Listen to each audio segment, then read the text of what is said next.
Welcome, everyone. I'm Dick Deming. I'm Medical Director of MercyOne Cancer Center and the founder of Above and Beyond Cancer. Welcome to our weekly cancer education series. It's brought to you in part by a grant from the Rosalie and Sherry Exline Ziegler Fund. And my guest tonight is my friend and colleague, Dr. Abdelaziz Elhaddad. Dr. Elhaddad is with Mission Cancer and Blood. He's a medical oncologist and hematologist. And we decided to have a conversation about something pretty timely, kind of almost like current events. And we're going to talk about the chemotherapy shortage and the implications it has on all of our patients. But before we do that, tell us a bit about yourself. You've been in Des Moines as a medical oncologist and hematologist since, I think, 2015, right? That's right. Thanks for having me today, and thanks for all the service you do for the community with Above and Beyond Cancer. I grew up in Cairo, Egypt, and then I finished my medical school in Cairo University. I came over for my residency at Mount Sinai, New Jersey. It's an affiliate of Drexel University. And then after that, I did my fellowship in Hem-Onc in Mount Sinai in New York City. In New York City. Yes. Okay, so what was that like? It's beautiful. It's a very nice city. So how does New York City compare to Cairo, Egypt? If you don't know about the language difference, it's the same. It's the same. They're both huge cities. Huge city. Millions of people. Right. Multicultural. Horrible traffic. Big time. Big time.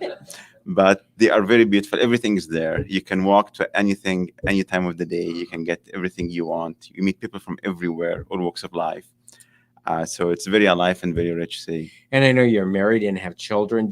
Were you married and have children as you were doing your time in New York City? Yeah. I had my first kid when I was in my residency.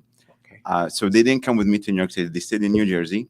And then after 2 months, I decided that I can't stay in New York by myself. So I lived in New Jersey with them, and I was commuting every day, 2 hours going, 2 hours coming back. Oh, wow. So I would drive my car to the train station, and then take the train station from New Jersey to the Penn Station in New York City.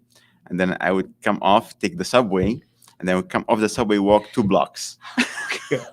Back and forth every day, 2 hours, morning and evening. Wow. So Iowa, we have 10 minutes of rush hour traffic, but it must be so convenient to live in Iowa. Absolutely. Compared to Cairo or to New York City. Big time, yes. And what inspired you to become an oncologist?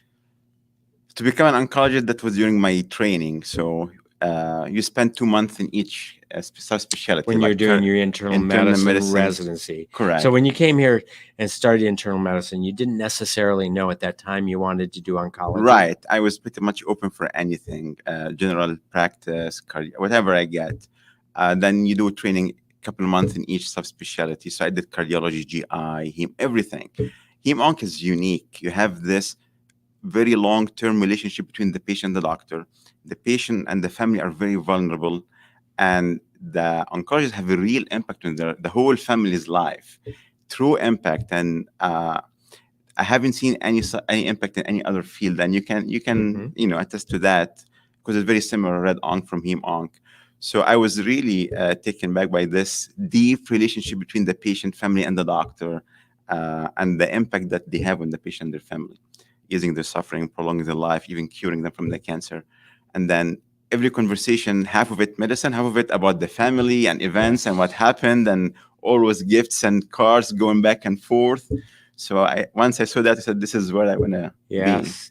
And you really need to tap into both your left and your right brain. I mean, you're a scientist, but you're also a philosopher and a theologian and a psychiatrist and psychologist and family counseling. I mean, all of those are skills that are important for an oncologist. Absolutely. Yeah. Big part of what you do is psychotherapy. So in the world of cancer, it's unusual for a patient to have just one oncologist. As we mentioned, they might easily have 3, a surgeon of some kind, a surgical oncologist, or it could be a colorectal surgeon or a urologist or a neurosurgeon, but oftentimes there might be a surgeon involved, and then medical oncologists using medicines of various kinds to treat cancer, and then perhaps even a radiation oncologist using radiation as part of the treatment. So we're often collaborating as teammates. Yes, absolutely. And even sometimes you can get multiple medical oncologists if they go for a clinical trial somewhere and come back and stuff like that. Hmm. So it's really a team effort, not a single man show anymore. So I graduated from medical school in 1980. And back in 1980, I dare say, when we were talking about medicine to treat cancer, we are pretty much talking about either hormone therapy for breast cancer or prostate cancer, or typical, let's call it old-fashioned chemotherapy, drugs that are poisons that kill cells that proliferate, but weren't very specific for any particular type of cancer. And now I don't even know how you guys keep up on it, because we Right. now have targeted therapy and immunotherapy, and almost once a month a new drug comes to market. How do you keep up on all of the new FDA approved drugs, and how to use them, and the doses, and which ones to choose? It is hard. It is getting to be dizzying. As you said, almost every month there is something out there. But as a medical oncologist, once you start your training, you get trained to always stay up to date, not just you have to memorize this past amount of medication. So part of our job is to read every day. So every day I have to read what's new, what's out there. You get alerts in your email and on your phone all the time about the newer drug. Uh, when you practice this often, you get to be able to analyze the clinical trials. So you get to know quickly, once you read the abstract of the trial, that this apply to my patients or not. When will I be using this drug? That this drug need more testing, or it just a noise. Um, so it's a lot of research, lots of reading to stay up to date in this field. Mhm. Uh, And then not every insurance program, a drug comes out, is FDA approved, but it may not be covered yet by a patient's and insurance. if it's covered now, it might not be covered with a different plan or a different company, or next year. And patients changes their plans every year, and copays and deductibles. It is dizzying. So we have to have some specialist in that field to help Mhm. us with pre-authorization and approval, and even sometimes grants to get medications for patients who can't afford Mhm. them. So Fortunately, many of the drug companies, especially the ones that make brand new drugs that are very expensive, in my experience is they almost all have programs so that if the patient um, qualifies for the drug based on their diagnosis, but their insurance doesn't cover it, they have some mechanism by which they allow for some grants to get the drugs without a horrible expense. most of them, for the most part, but not all the patients unfortunately qualifies, especially if you get a person who have a little bit of income, not completely low income. So technically he won't qualify, but then he also doesn't have the means to afford on his own. And then you have this, Mhm. percentage of patients where you don't know what to do. And then you look for grants and supports and stuff like that. So one of the things we're going to talk about is a relatively new problem that we're seeing in oncology, and that is some of the older drugs that are no longer under patent, that are made generic. And maybe you can explain the difference between a brand name and a generic. But we're seeing some very important drugs that are used to treat some very common cancers, lung cancer and head and neck cancer and ovarian cancer, that where there's a shortage and you just can't get them. Right. So maybe explain a little bit about a brand name drug and generic, and what we're facing here in the United States with this shortage of some generic drugs. So brand name drugs are when a company develop a brand new drug that's not out there, and they are the first people to make that medicine. So they have exclusive rights to sell that drug for a certain number of years, roughly 10 years plus or minus. And then after that, the patent expires, so other company can copycat the drug and sell it under different name, basically the same chemical, but different brand name from different company. And usually this drives the cost of the drug quite a bit, because now you have competition between different company, so you can be able to purchase with the better drug. Also, out of overseas company can make the drug and sell it here, so you get much more affordable drugs this way. So that become a generic drug, but brand drug or patent drug will be the first 10 plus years exclusive right for the company that makes it. So that's the difference between the generic and the brand name drug. Now with the biologic agents, it's not called generic, it's called biosimilar, because they are not chemical, they are biologically driven. So they will never be exact same, because biologically they have to be different, but they have a very similar characteristics and they tend to behave in a similar way. So the same thing applies. Once So- they come up with a new biologic, they have a patent right for it for a while, and then once that expires, other company can come up with similar biologic agents Gotcha. So called the biosimilars. so when it's still under patent, we call it the brand name drug, and let's say it's a targeted therapy, a monoclonal antibody. So then when that goes off patent, when other companies can make it because it's a biologic as opposed to a chemical, It's called they call biosimilar. biosimilars. Right. And so that's kind of the So same biologically thing as similar. a generic, but it's a generic not of a chemical, but of a biological product. That's correct. Is the same thing for like immunotherapy? Are those called biosimilars? Right. So immunotherapy, some of it can be chemicals, some of it can be biologic drug. So if it's a biologic drug, you're going to be biosimilar. If it is a chemical, you're going to be generic. Okay. So in medical oncology, we treat with medications. The main medication we use, we have the big family called chemotherapy, and then this other family called immunotherapy, and then we have what we call targeted therapy medications.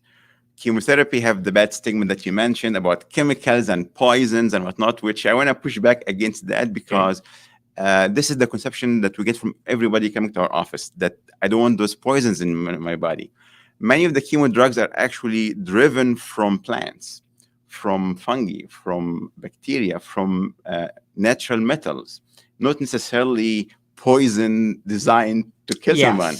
And many medication that we think benign, they might not be benign. Like just because it's called vitamin doesn't mean it is a benign. It's an acid. Like for example, vitamin C, it's ascorbic acid. It's an acid. It can be bad if you use it in inappropriate way or excessive amounts.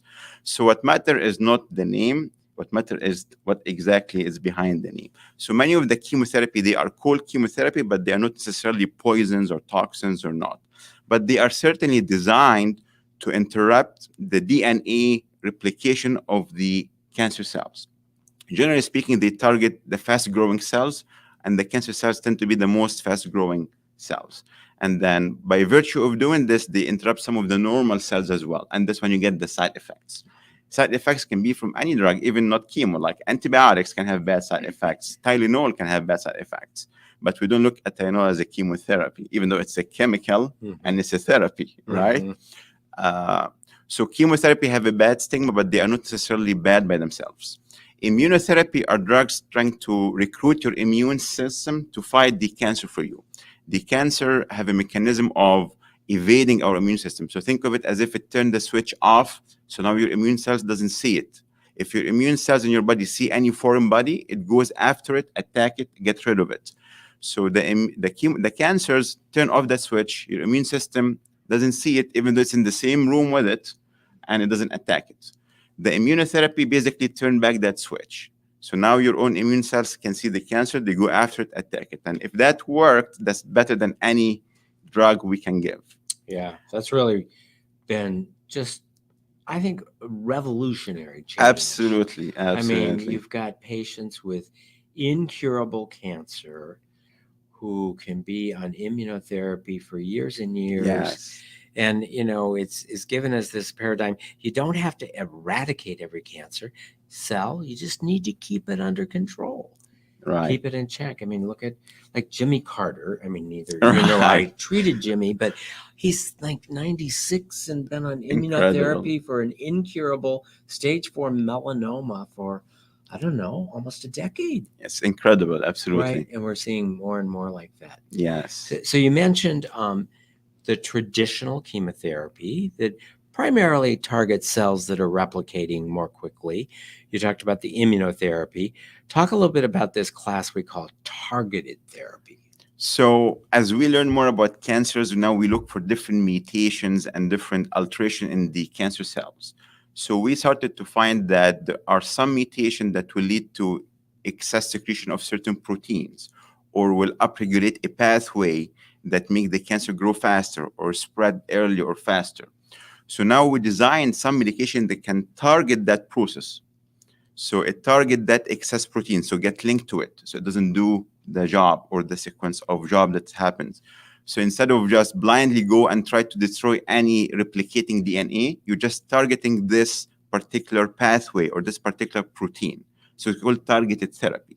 So by doing that, you certainly now, instead of targeting the whole body DNA replicating system, you're just targeting the cells with this abnormal protein, which tend to be most likely the cancer cells. Yes. So they become also very effective in And many of the targeted therapies are oral. right, yeah, Like pills. the old-fashioned chemotherapy are mostly intravenous. That's correct. And the immunotherapies are mostly intravenous treatments, but many of the targeted therapies are pills. Exactly, absolutely. So that's what led now to the era of precision medicine, where you try to be precise treating the cancer, what exactly is driving the growth of this cancer, as compared to just blindly give them this combo of drugs and hoping something will happen. At the outset, I mentioned what I refer to as endocrine therapy or hormone therapy. So women who have breast cancer that is estrogen receptor positive, we use various forms of, anti-estrogens, if you will, and men with prostate cancer, we may use forms of anti-testosterone. Do you consider those forms of treatments as targeted therapy, or do you consider them as a separate class by themselves and call it either endocrine or sex hormone treatments? So technically, they are targeted therapy, but traditionally they have been called endocrine therapy or hormonal therapy. So that would be another family of treatments we use. But if you look at it, purely scientific, they are pretty much targeted therapy. Mm-hmm. So yeah. So now, in your training, have you ever been faced with a situation where a very important drug is not available? yeah, so shortage of chemotherapy actually is fairly common, and we see it often, but fortunately have always been short-lived and for not very important drug. This current shortage is the one that resonated because it was really severe, and it is in two major drugs. The two drugs that are in shortage, number one, that was cisplatin, and then subsequently after that, since February, and then subsequently the carboplatin since April. Those two drugs, 20% of cancer patients will see those drugs. So you're talking about roughly 100,000 persons a year in the country get these drugs. This is why it resonated. And the shortage have been severe now for close to since February. That's 4 months. So this is why everyone is hearing about it. What happened is these drugs are generic now, right? Cisplatin was introduced in 1979 for testicular cancer in the first indication. And then carboplatin came back 10 years later in 1989. So they have been generic for a long time. Obviously, once they are generic and you can, get them from overseas, the cost is very little. So there's no incentive for companies here to make them. So we import them from India, as the vast majority of our medication in this country we get from India. So the same thing with these two drugs, we get them from India.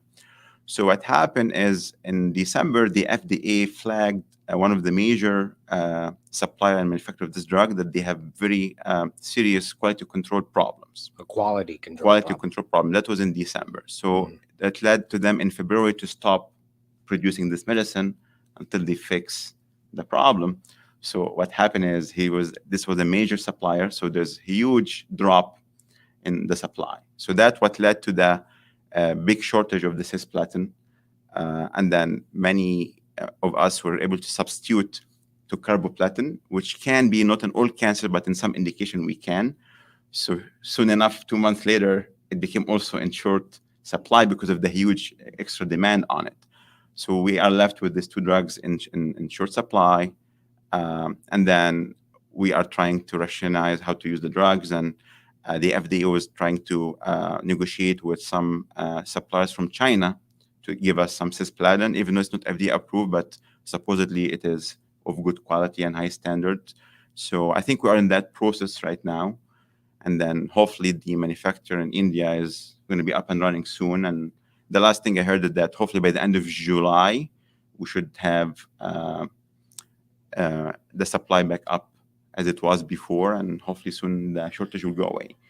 So some of this is really a bit like the what we've seen in car manufacturers that had to slow down the manufacturing of cars because of microchips that they couldn't get because it's short supply. And part of it is this manifestation of we are now a global economy, and you no longer have the United States or any other country making every single thing that they need. That one of the efficiencies of a global economy is manufacturing can be anywhere, and you want kind of just on-demand supply. But then when something happens and a monkey wrench gets thrown into the supply chain, you were left with this situation. I mean, it's one thing you can't get the new car you want for 2 months, but it's quite another thing psychologically and emotionally to be told that you have a cancer that could be cured, and the best way to cure it is this drug. Oh, but we don't have it. Speaking of the global economy, the cisplatin, carboplatin are made from from platinum. It's a precious metal. It comes from Russia and South Africa. So, so the drug, so the metal comes from Russia, South Africa, goes to India. They make the drug, they send it to America. So it's a truly global economy. So we can have problem again because the war between Russia and Ukraine, that and the sanctions and the relationships. So you can have shortage supply of platinum again because of that. So it's a truly global economy. We all depend on each other. And tell me a bit about a conversation you've had with a patient. So, yeah, you've got a patient, lung cancer, head and neck cancer, ovarian cancer, or whatever, and you've come up with this is what we recommend. And then, at what point have you had a patient where you had to say, "Oh, we don't have the drug you need"? Yes, it happened a few times, unfortunately. I mean, it is serious because, as you said, not getting your car on time, it's okay, but not getting cancer treatment on time, it's a big problem. Some studies have shown that if you delay cancer treatment by a month, you increase the mortality by up to 10%. So that's a big jump in mortality if people don't get treatment on time. When we had that shortage, obviously our societies have come together to come give us some guidance and guidelines. Even in Mission Cancer and Blood as a group, we came together to try to come up with some guidelines, how we're gonna, sort this problem, who would be given this limited supply of the medication or not. So basically, you always try to give it for everyone if you can. Number two, you try to give it for those who are being treated with a curative intent, that you're hoping to cure their cancer, they get the priority. And then those who have no other alternative also will get the priority. Because sometimes, fortunately, we can have multiple regimens that we can use that are equally as good. So you try to go with the one that doesn't have the drug in shortage. Sometimes you can have different option at different times.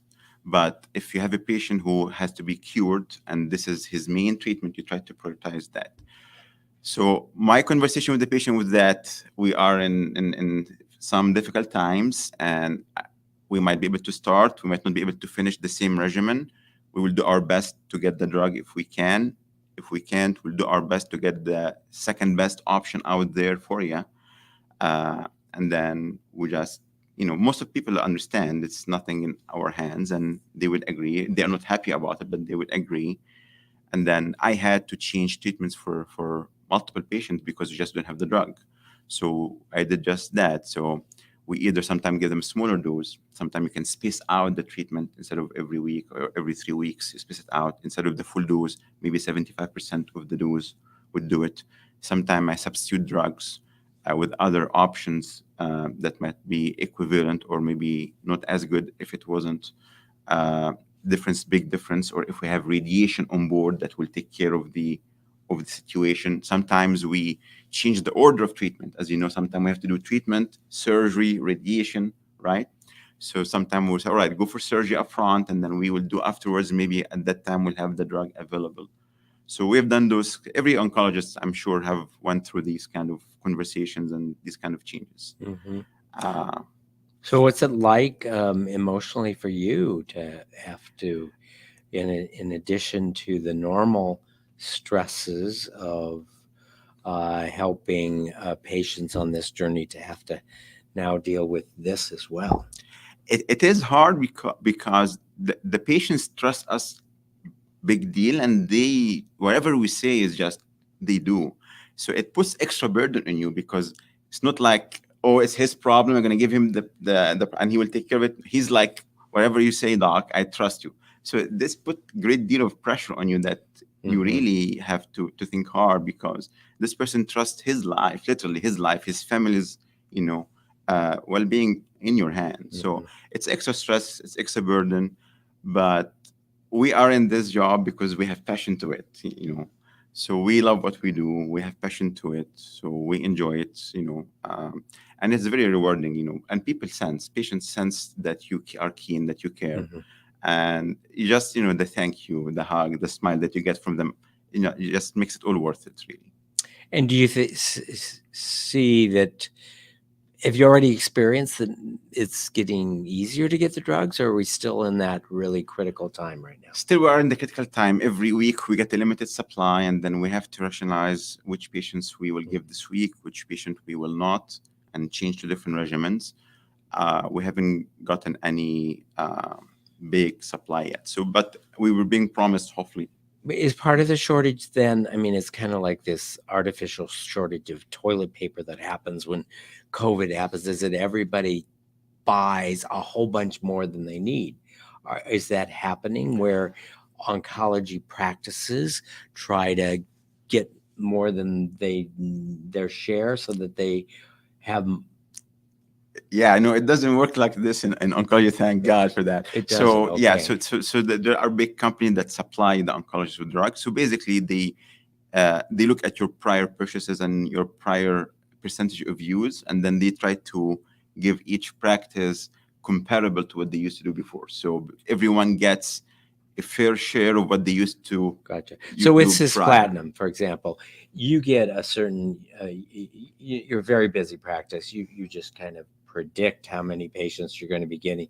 So you don't wait to order the cisplatin with each patient. Correct. You get a certain amount a month that is in your storeroom, if you will, that you use for the patient that you just saw today. So it's not like you wait till you see this patient today to put the order in. Right, exactly. It's like, yeah, there is a supply chain operation. So basically, you have kind of idea about how do you use drugs, how often you purchase certain drugs, in what quantities, and you always want to have supply from all those, because past experience is usually predictive of future. So here in Iowa, I don't know, maybe there are 25 medical oncology practices in the state. Maybe there's not quite that many.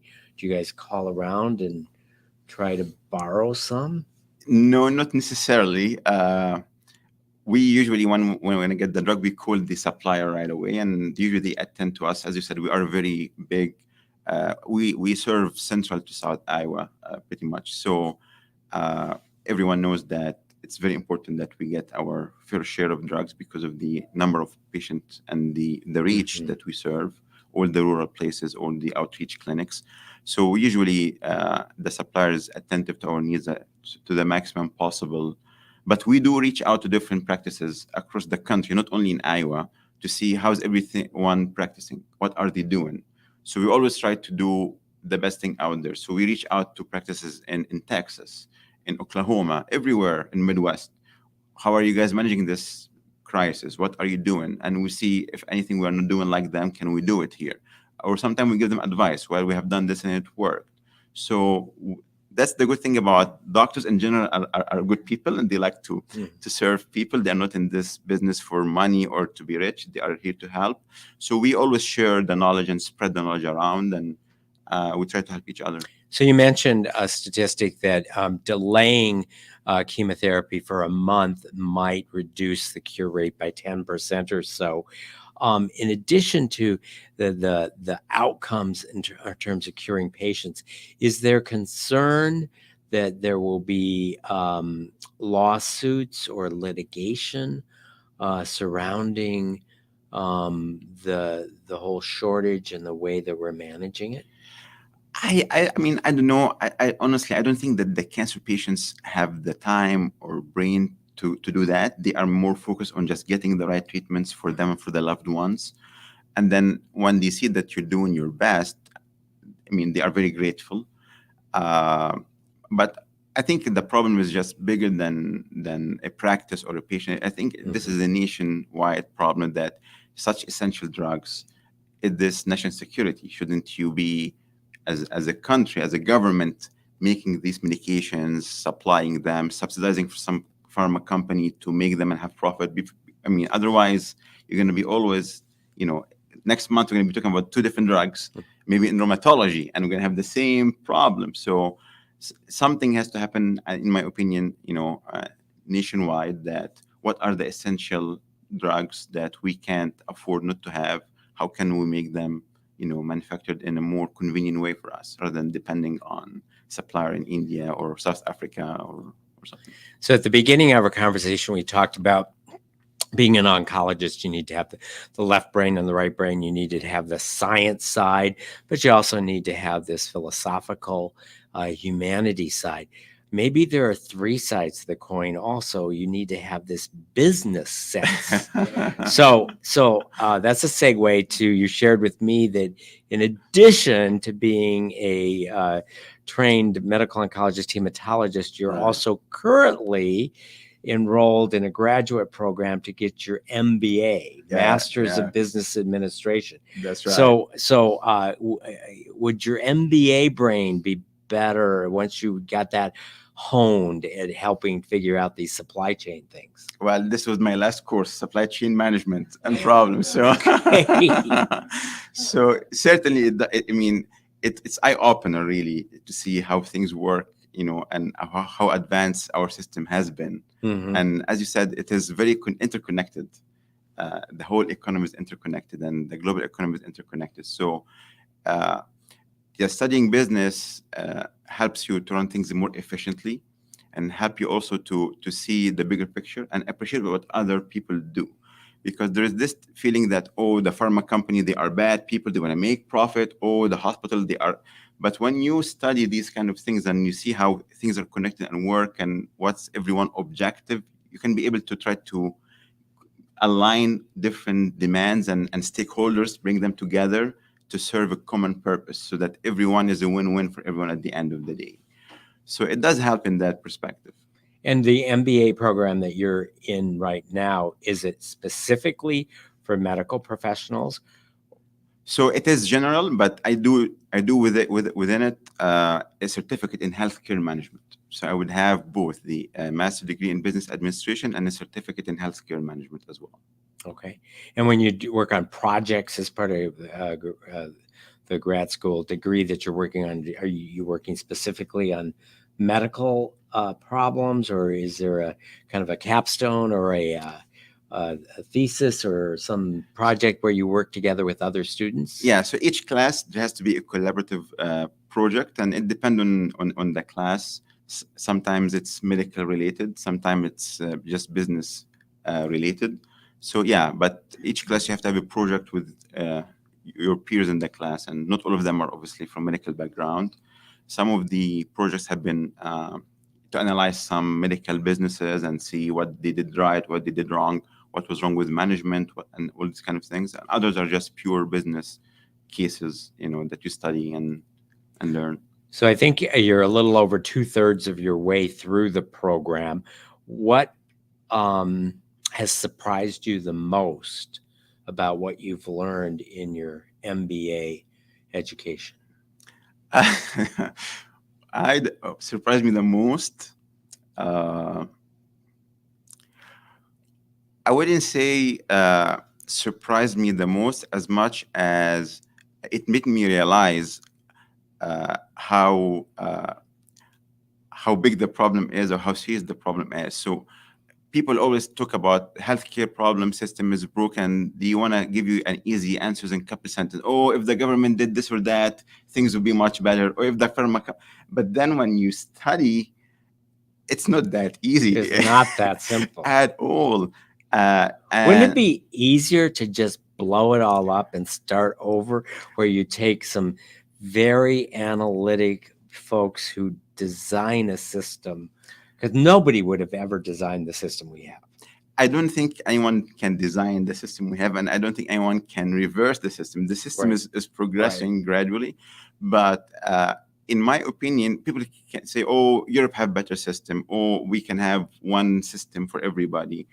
I think we are the best system in the world because we have most of the drug development, honestly, is happening where most of the new drugs are coming, where most of the new technology is taking place, where our system delivers. But yes, and the answer to that is the United States. Exactly. Right.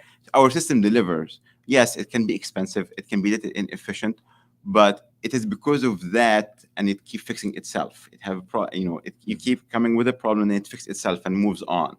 And I think this is the beauty of our system, and even our country acts the same way. It's not like all harmonious one thing.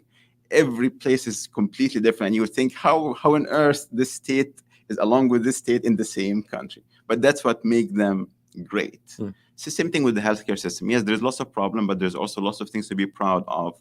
And I think you are not going to fix it overnight or with one solution. This is ongoing incremental improvement, bill after bill, generation after generation, and things will move on.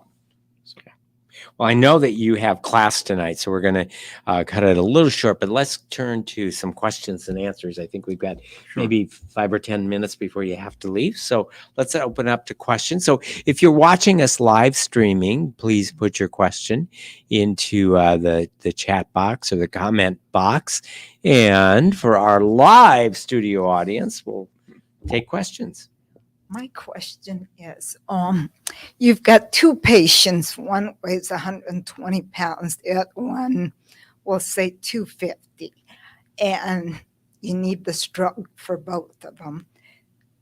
Is there a smaller amount you would use for one, or is it the same amount for each patient? So no, it is different amounts. So that the chemotherapy dose is based on body surface area.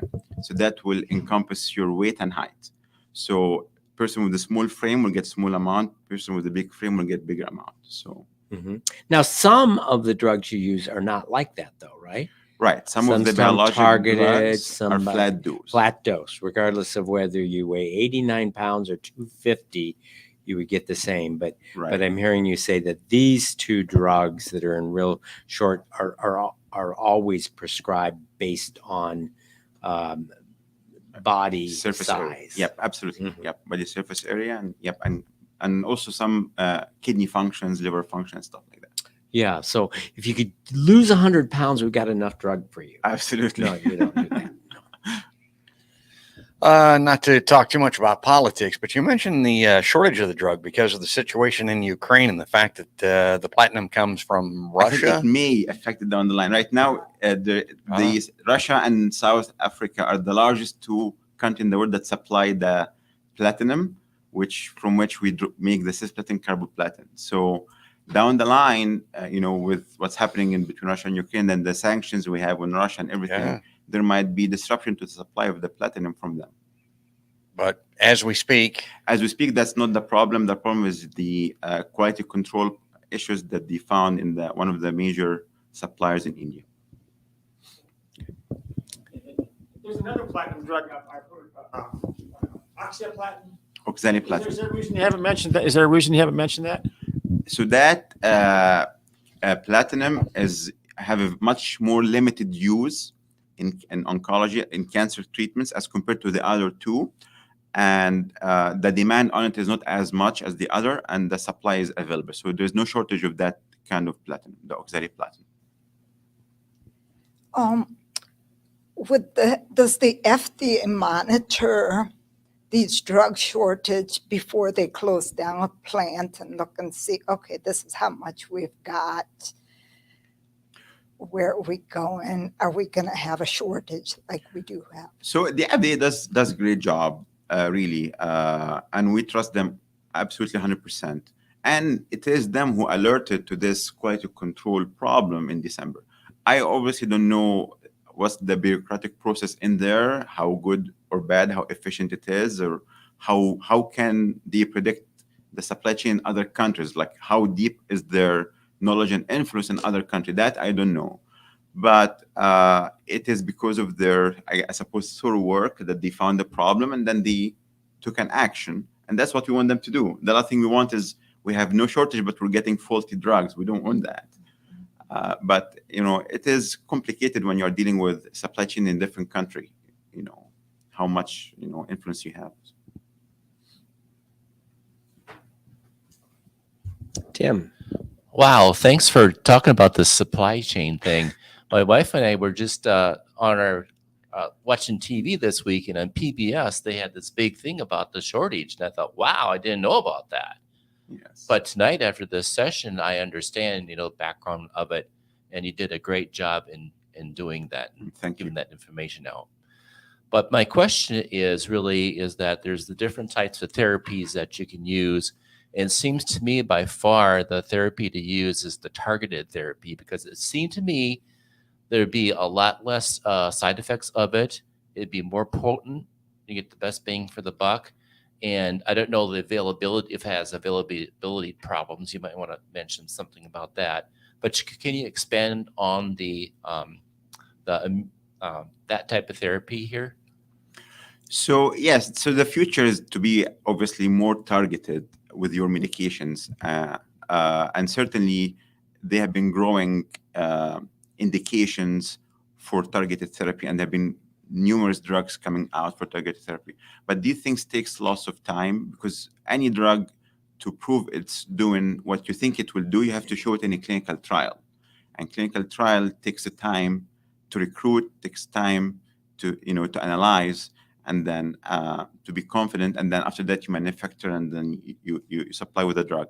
But certainly the future is going toward be more targeted drugs as compared to the traditional chemotherapy that can target anything. So we are moving in that direction, but things takes time. It doesn't happen fast enough as we wish it can. So. And right now, many of the clinical trials that we're participating in are looking at cancers like lung cancer or head and neck cancer, where we know the chemotherapy has been very effective, and bringing immunotherapy along with chemotherapy. So instead of having the clinical trials right now look at chemo versus immuno, it's how about chemo with some immuno? Is that better than just chemo alone? And that's a lot of studies that have that as sort of their model right now. Right, combining different agents from different families and seeing if that combination have the best long-lasting effect with the least possible side effects. That's what the clinical trials right now are doing. Absolutely. Gary. I'm curious as to, you have the targeted, and then, when you give them, it could be intravenous or by oral. Has there ever been a thought that it might be possible when a cancer is very localized to do injection? To do injection? Mm-hmm. So there are different injections for different types of cancer when they are local. This is a big field also in cancer treatment. So cancer treatment is much bigger than just medical oncology with drugs. There is radiation oncology, which takes a great deal of local cancer treatments.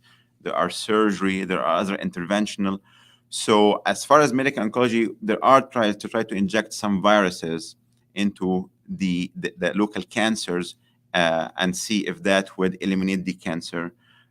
There are some thoughts about injecting some radiation beads in the cancers. And lesional injections of immunotherapy as well. Correct. Directly into like a lymph node that has cancer. So the what do we do for localized cancer?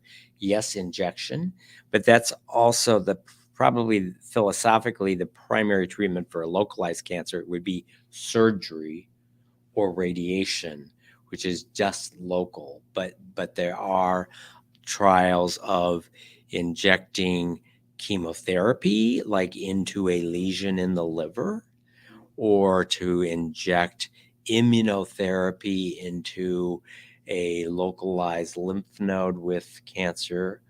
I don't know about the other targeted therapies, but Yeah, there have been trials to inject some, like the polioviruses and some BCGs, like in some form of brain tumors, some viruses and some melanomas.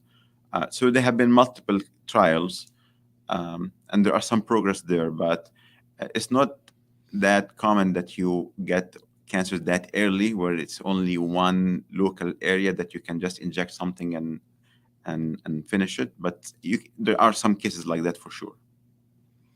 well, I am sensitive to your schedule. I really appreciate Oh, thank you. Dr. Aziz Elhaddad from Yes. Mission Cancer and Blood. Thank you so much for being with us this evening. Thanks for all you do for all of our patients. I really enjoy collaborating with you, and it's nice to have this conversation with you. Absolutely, have been my pleasure. Thank you so much for having me. Study hard tonight. I Yep. will. Okay.